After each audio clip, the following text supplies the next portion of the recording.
Guys, Soham has scored All India rank 17 in May 2026. Guys, and he has scored 97 marks in maths. Students fear maths. मतलब what was your approach towards this subject? आपका approach क्या था? So even the paper is tough, sure. you can easily target 70 plus, है ना? I don't think मुझे last एक महीने में फॉर्मूलाज भी सब याद हुए थे। वो तो आपने क्या लास्ट के 1 मंथ आपकी क्या स्ट्रैटेजी थी? क्या आपके वाकई में कुछ लेक्चर्स पेंडिंग थे? आप बैकलॉग्स कवर कर रहे थे कि you were actually into the revision phase? आप मुझे बताना ऑनेस्टली, क्या वो 2 घंटे में जब पेपर में बैठे थे, क्या आपके एंजाइटी जो होती है मैथ्स को लेकर के डर होता है वो एक्टिव हुआ था क्या?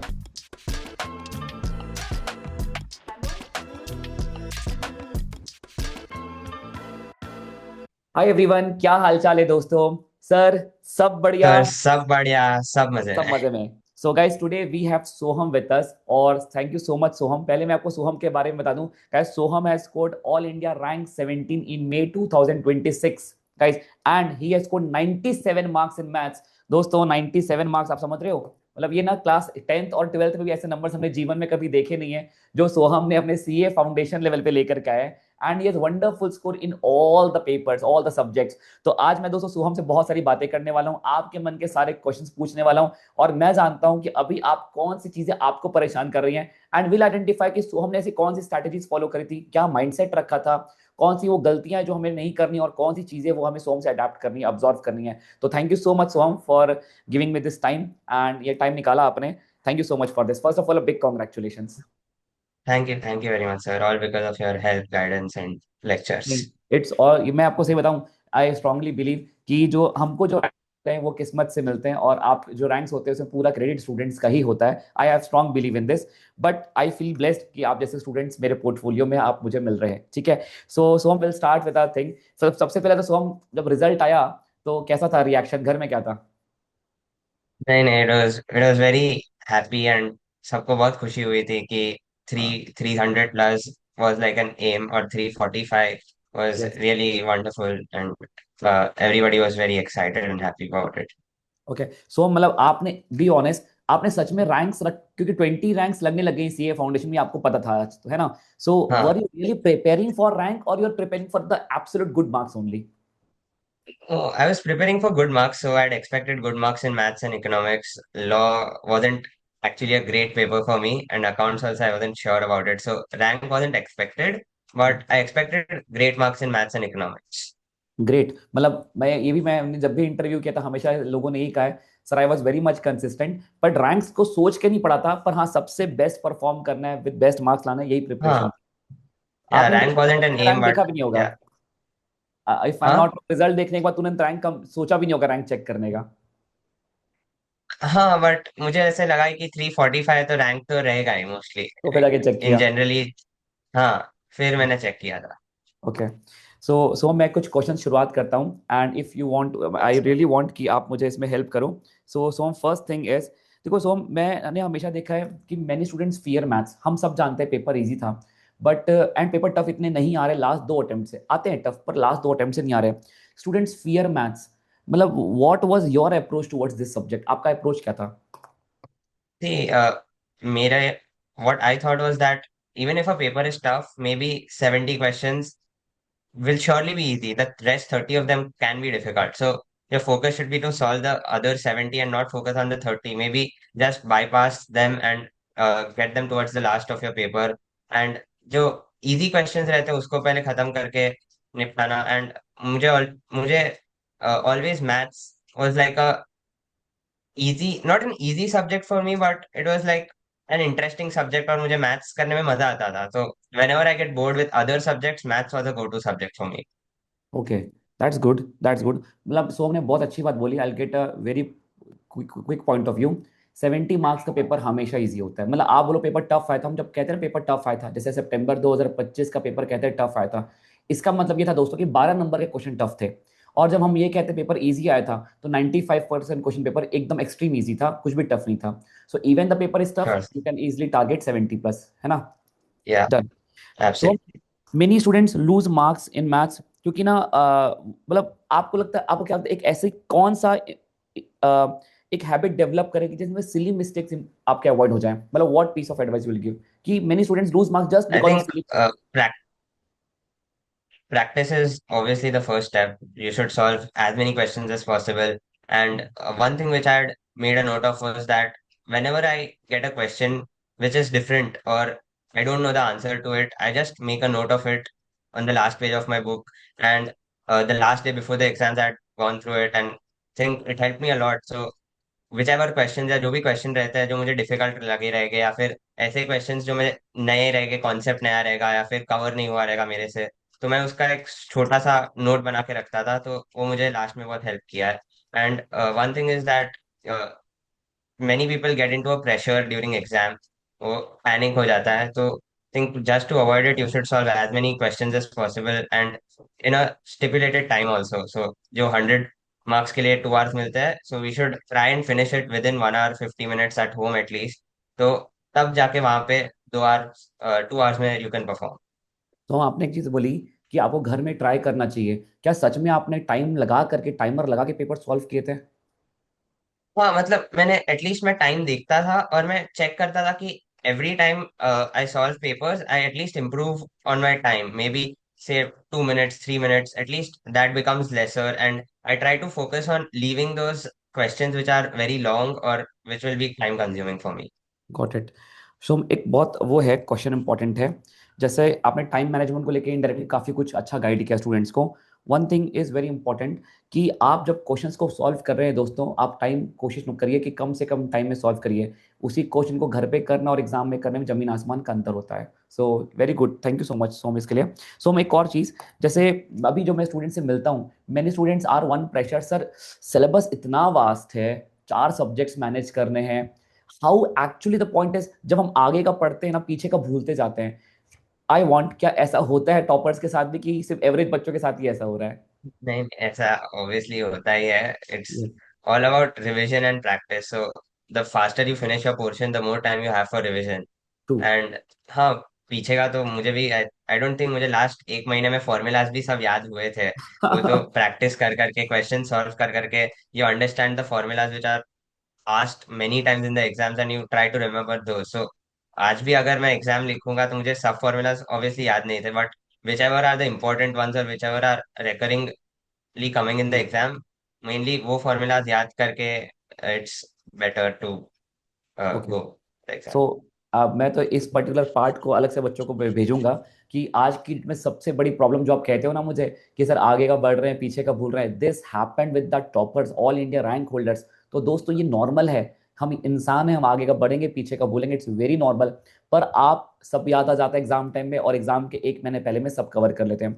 सो इसमें मैं एक चीज ऐड करना चाहूंगा। मैक्सिमम बच्चे क्या करते हैं ना, एग्जाम के 1 मंथ मैंने देखा है, दे आर लाइक सर आपका सिलेबस कब खत्म हो गया था, मेरा क्वेश्चन है, ठीक है? आपने क्या लास्ट के 1 मंथ आपकी क्या स्ट्रैटेजी थी? क्या आपके वाकई में कुछ लेक्चर्स पेंडिंग थे, आप बैकलॉग्स कवर कर रहे थे, कि you were actually into the revision phase? No, last 1 month I had finished with my portion. Maybe by April, at least till 10th April, I had finished my portion for maths. मैंने फिर lot of MCQ practices I had done, RTPs, MTPs, previous year questions, model test papers, के mock test papers, yes. and हाँ यही मेरी strategy थी और मैं try करता था नए क्वेश्चंस को लेना में भी जूने क्वेश्चंस में जो भी एलडीआर है उसके सिवा दूसरे सबको जाने देता था तो it wasn't I used to go for new questions and not for the older ones got it.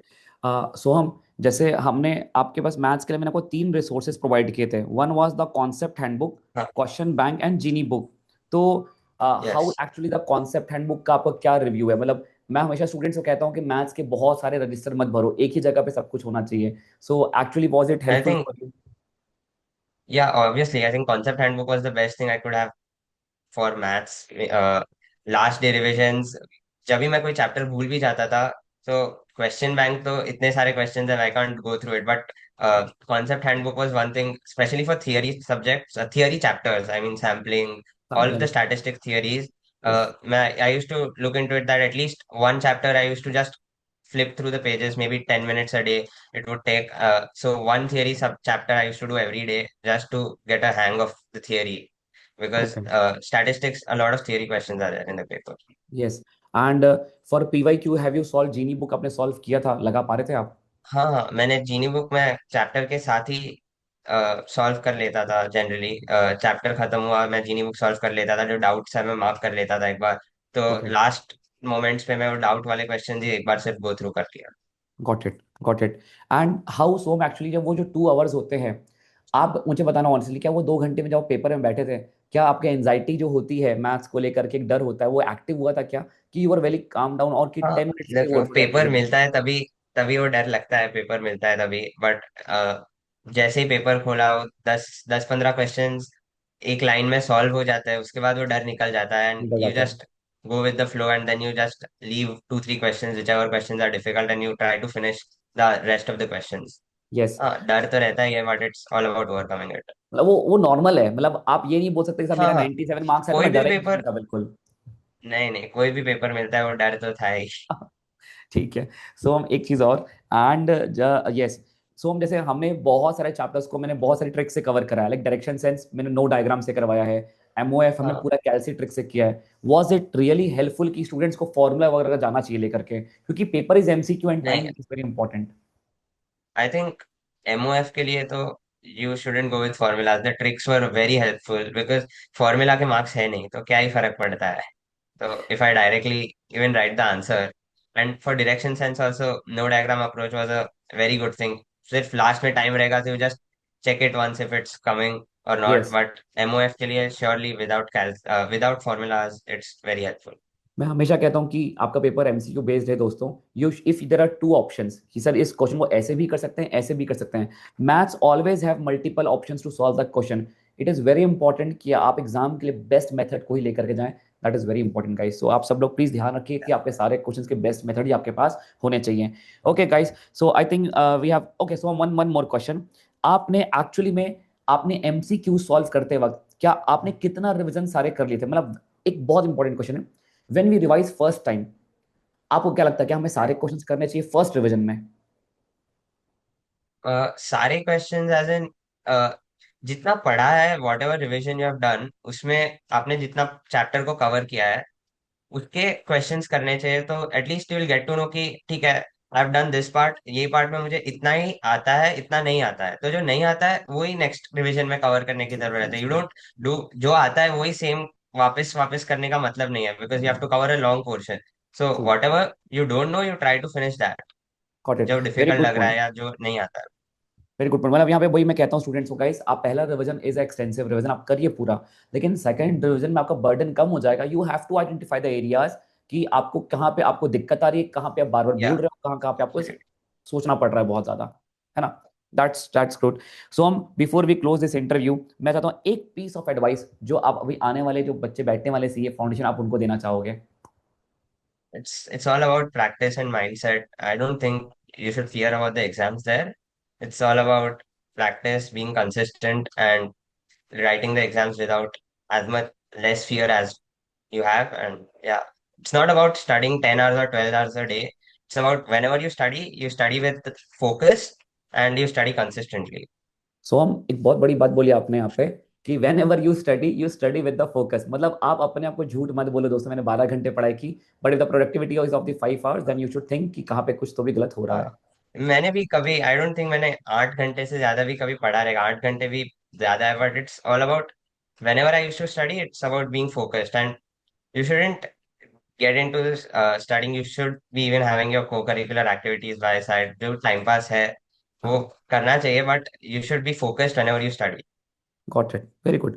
सो हम एक चीज, आप मतलब मेनी स्टूडेंट्स जो लाइव क्लासेस देखते हैं, जैसे लाइव या तो बैकअप्स रिकॉर्डेड देखते हैं, मतलब आप क्या वाकई में प्रॉपर कंसंट्रेट करके वन की स्पीड से देखते थे कि आपने थोड़ी स्पीड बढ़ा के देखते थे लेक्चर्स को?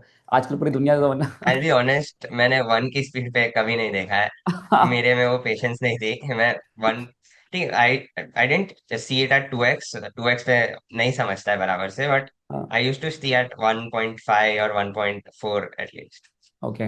And so one thing for me, how was your experience learning mathematics from me? आपका क्या experience था? It is very important And for me. it was actually very different. It was an excellent experience. I got to learn a lot of new tricks and how to use M plus, MRC, M minus, all of those new buttons on a calculator as well.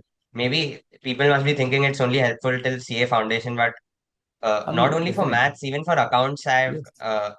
it has helped me a lot, M plus M minus, while tallying the accounts. And I think the tricks helped me a lot to go through the subject and finish the papers faster and more cleanly and neatly as possible. Yeah, Great. thank you so much Soham, and Thank you thank so you so much Soham for giving me this time.